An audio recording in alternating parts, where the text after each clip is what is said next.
I'm Joanna. Welcome to my channel. This is my 18th video. Today I'm going to review 4 books, 3 fiction, 1 nonfiction. Let's get started. My first book is I See You've Called In Dead by John Kenny. Now, I'm not sure how I came across this book. It is a bit out of my wheelhouse. It's a morbid story, as the title suggests, and it's also humorous. So the main character is Bud Stanley. He is divorced. He's about 44, 45 years old, and he is an obituary writer. So he's kind of spiraling down, though. He has kind of a self-deprecating attitude about himself, and he goes on a blind date, and it goes very badly. He goes home, he has a little too much to drink, and he writes his own obituary. And he actually presses send, and it goes to his company. So the next day he goes to work, and people are surprised to see him because they think he's dead. So the story centers around death. Okay, and there's some odd incidences that happen in the story, but it's also about friendships, relationships, and perspective, how we view life. So the story ends well. I liked the writing. Again, I laughed out loud a few times. I give this novel 3.5 stars. Book number 2, The Names by Florence Knapp. So the author presents a unique concept in this novel. The story centers around 3 different scenarios within a very fragile and sensitive topic. There is an abusive father in the home. The main character is Cora. She's married to Gordon, and they have a 9-year-old daughter, Mila.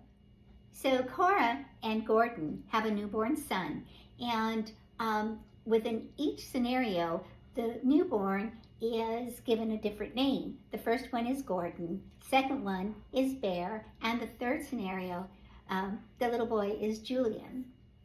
So over 35 years, we see how each of the boys' names, set in motion how they react and respond to particular situations. Gordon is pretty selfish. Bear is selfless, and Julian is the sensible one. She depicts the characters very nicely. We get a sense of who they are. We like the likable, we don't like the unlikable. Again, I really do appreciate the premise. That's a huge endeavor, and it's creative. I know it's a popular book out there. Her style of writing didn't move me. That happens sometimes. I give this 3.5 stars. Book number 3, The Strange Case of Jane O. by Karen Thompson. This novel is a mystery, more like a Twilight Zone mystery, but still it's beautifully constructed. Jane O visits a psychiatrist, Dr. Bird, because she's having episodes. She's having blackouts and memory issues. And so the story is told through her perspective, but it's also told through Dr. Bird's perspective. The patient/psychiatrist dialogue is intriguing. We get a glimpse at the science of diagnosing the mind. The author really uses different scenarios of the mind to create this gripping story. And it is a maze of a story. I was so anxious to figure out what was going to happen next, and I was pleasantly surprised at the end.